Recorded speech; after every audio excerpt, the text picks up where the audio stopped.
Fuck that guy. Yeah. Well, because they know they can fly. They just don't want to jump off the tree and spread their wings. Yeah. No, I agree, man. It's because it's hard work to flap, man. Oh, fuck yeah. You got to flap the goddamn wings, bro, and people don't want to. And well, that's it. And why would I want to see you flying when we can all just sit here? Absolutely. But it's the same thing. You know, you just got to put in the work and... You do, man. It's like... Be very transparent about what you want. Mm-hmm. Yeah, and clear, too. You have to be clear about, hey, this specifically is the way I want to fucking ball. Yep. This is...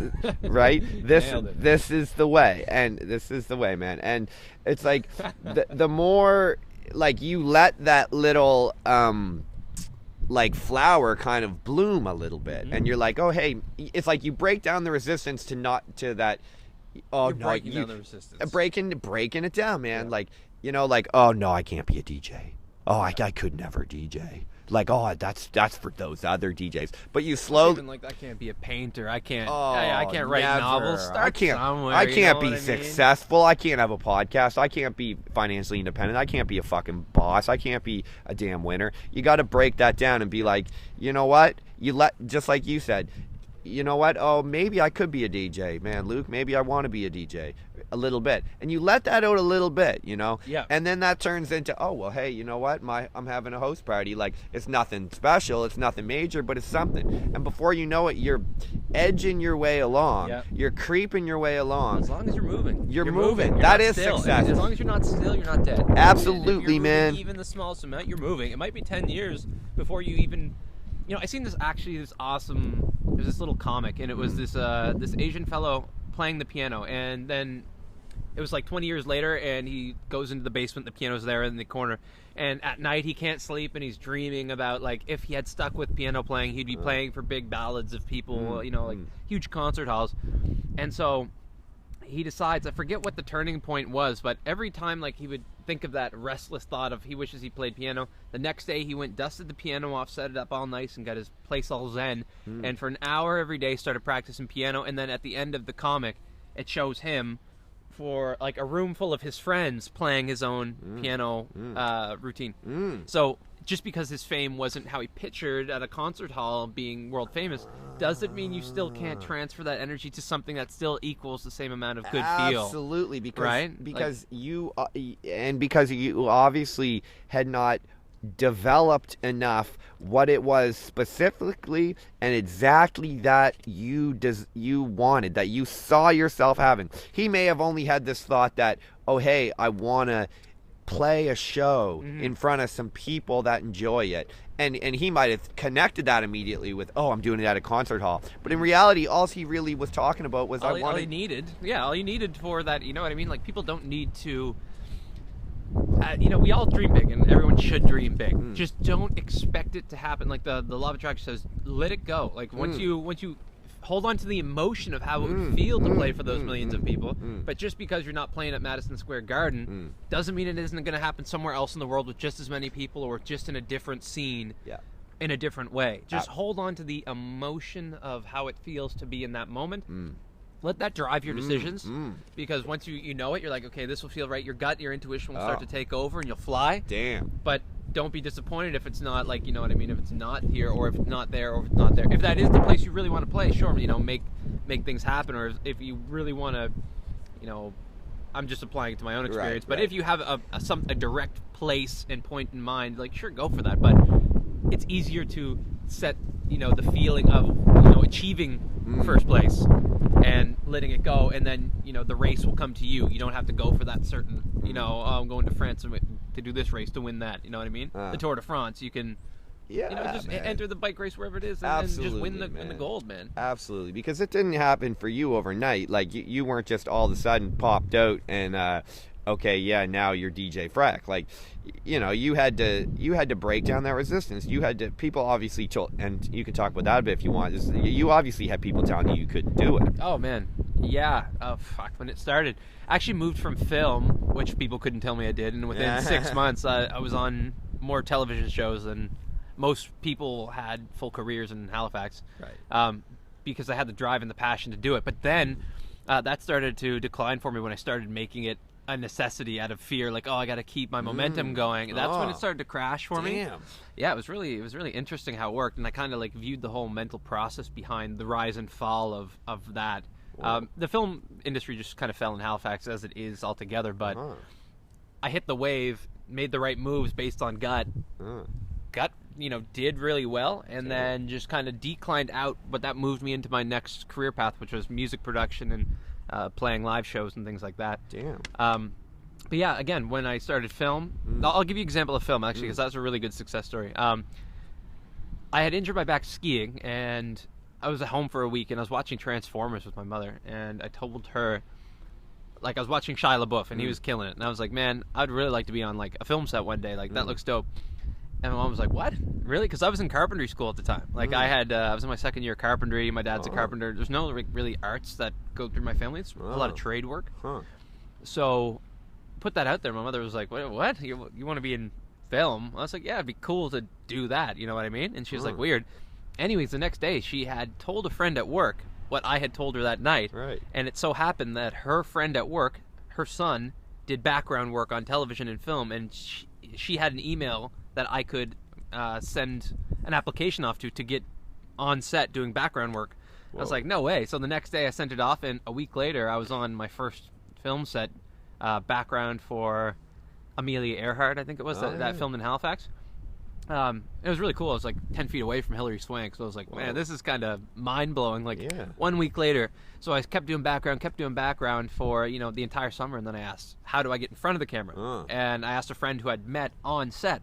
And my buddy Greg told me, like, you got to take some classes and you got to get an agent. So I started looking for classes and agents, and went through that whole process of taking a bunch of those to, really hone what it was I was doing. Through that, I met an agent, signed with them, and then the next week I was off to my first audition, which I knew how to do because I'd taken the classes. Otherwise, I wouldn't know what the hell I was doing. Did that, got the parts, kept rolling like that, just auditioned. I think I got 1 in every 3 auditions. I'd probably been on, like, between 25 to 30 commercials and television. Wow. Yeah, I did a lot, man.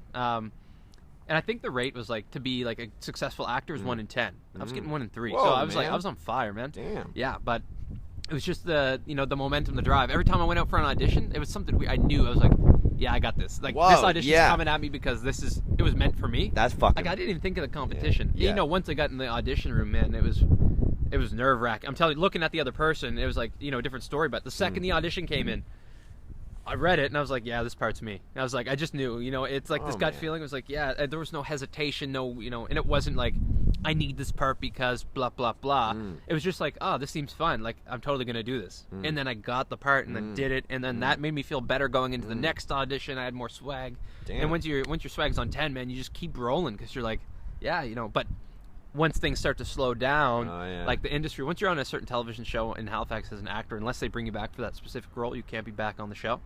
So work was drying up. There's only like X amount of shows left, so I'm like fighting for the parts, and I'm getting more nervous as I go. I'm like, I need to get this. This is the only thing I can do left. And that's when you're off your kills you. Yeah, you're acting out of fear, right? Yeah.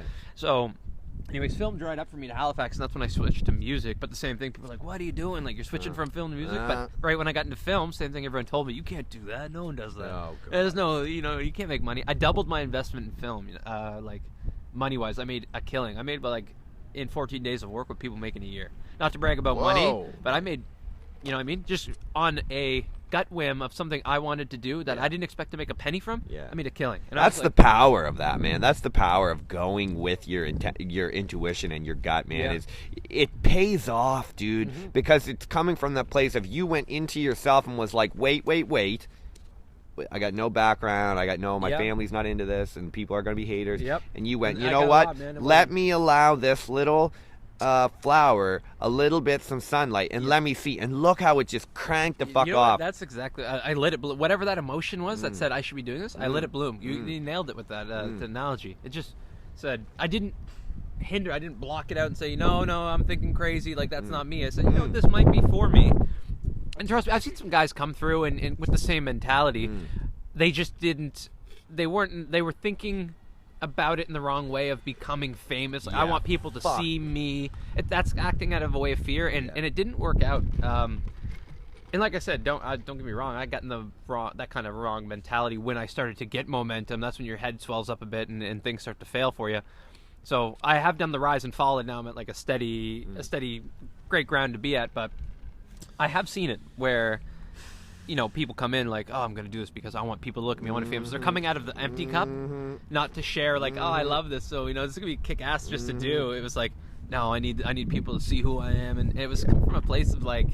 And it's gross because comfort, right? it doesn't work, you know, and so many people are coming from that place, and so many things that they do, and our society like breeds that, where then you go into a job interview and you're like hoping that you get it because you just need a job so you can, if only I could get this job and pay my fucking rent. And then you get... That's the hard part, man. Like, that right there, when you get stuck in like that I need this because... Need is the killer, man. Like, it's the killer. I need certain things, sure, but once I start to focus energy into needing it, like deserving it, like I deserve that because that can kill you. It's this, unless it's spun in a positive way. Absolutely, man. It's this lack, you know. People focus on the lack in their lives so much, man, and they just... But see, and like that's the thing. Now, man, you're really like opening my mind to some new concepts here. Yeah, but that's man. it. Like when I was doing the film thing, I was still in carpentry school, and that was coming. I didn't even realize, but just that spark that you just went with instead of it wasn't from a place of need. It just appeared. have to get a job because that's what a good Canadian boy does, and I go out there and I'm going to be a carpenter. An opportunity might appear for someone out of the blue, and something they might not find even is in their field, but it appears for a reason. And if it's like something you might feel good about, like a career change, like you might be a carpenter and all of a sudden like an electrician comes along and says like, you might be good for this, you should come check it, you know, I can double your pay or whatever. Like if the gut's saying like, maybe I should try that, like go with it, figure it out, because it's not popping up for no reason. Your gut is your internal clock, man. Your internal guide. It's man. It's running you. It's telling you where to go. It really is like a guidance system, you know. Your gut's so powerful, and they almost say that it's like your gut is almost like a second organism. It's almost like a brain, and it has so much power, man. And you can see the benefit that you got out of it, and like the depth that your feeling was coming from. It paid off in this huge way where you were then going into these auditions like just powerhousing in there, like, yo, I'm meant to be here. I've got all this passion behind this. I'm the one who's here. And that took you quite far. Yeah, eventually it petered off a bit because you didn't. It was only you probably weren't also as experienced with coming from that place of real fucking connection. Well, after that, it kind of, I seen the industry, like the industry was just getting more and more ugly for me. It's fucking most huge hierarchy system, right? Like, if your background, you can't look or talk to the directors, and the directors would be like, you know, it like sweet to you, but then like I hear, like, you know, you could hear everyone talking about everyone. You're like, man, come on. Like, it looks really nice. And don't get me wrong, I met some kick-ass people. Oh, like, fuck yeah. Most of the directors I've worked with have just been luckily some of the coolest people I've met. Oh, yeah. But, like, there was ones where I'd do, like, stand-in work for a day for, like, directors from out of town, like L.A. And you're just like, man, these guys are, like, rotten to everyone. Like, not them, like, they're rotten to the crew and treating everyone like they're dirt. And I was like, this isn't what I got into film for. The initial thing that sparked me for film was, like, I watched Romeo and Juliet in grade 9. Oh, nice. It was the Leonardo DiCaprio one. I had no idea what the hell they were saying, but watching it, I could feel what they were saying. Damn. And I was like, man, this is powerful. I was like, I want to make people feel that good. That's what got me into film. Whoa. It was wanting to give that kind of energy to people, which sparked me for film. That I had that thought, kept it to myself, got injured, told my mom when I was watching Shia LaBeouf, because I was having the same experience. Like, he was making me feel like, wow, this guy's like kick-ass. Like, it reminded me of those initial feelings that I never acted on. Spoke on them, and it kind of led me on my path. Damn. So I noticed I was still doing film when I went to my first music show, and then I noticed the crowd, and I was like, damn, like, these people are feeling great. Like, everyone looks so happy, they're having a good time. And like I said, it could be drugs, it could be just natural people who are there. Whatever it is, they were there to feel good, and they were. It was evident as hell. And I was like, man, I want to give people that experience.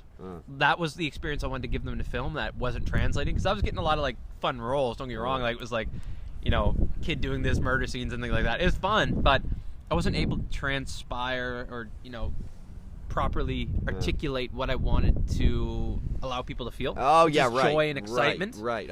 So that's when I started moving from music, and I've been doing music my whole life, just like side beats and things like that. But I was like, I want to focus my energy in this. Like, if I can do it in film, I should be able to do it in music, because film was such like a a visual experience. Like if you're good at music, it's just all about the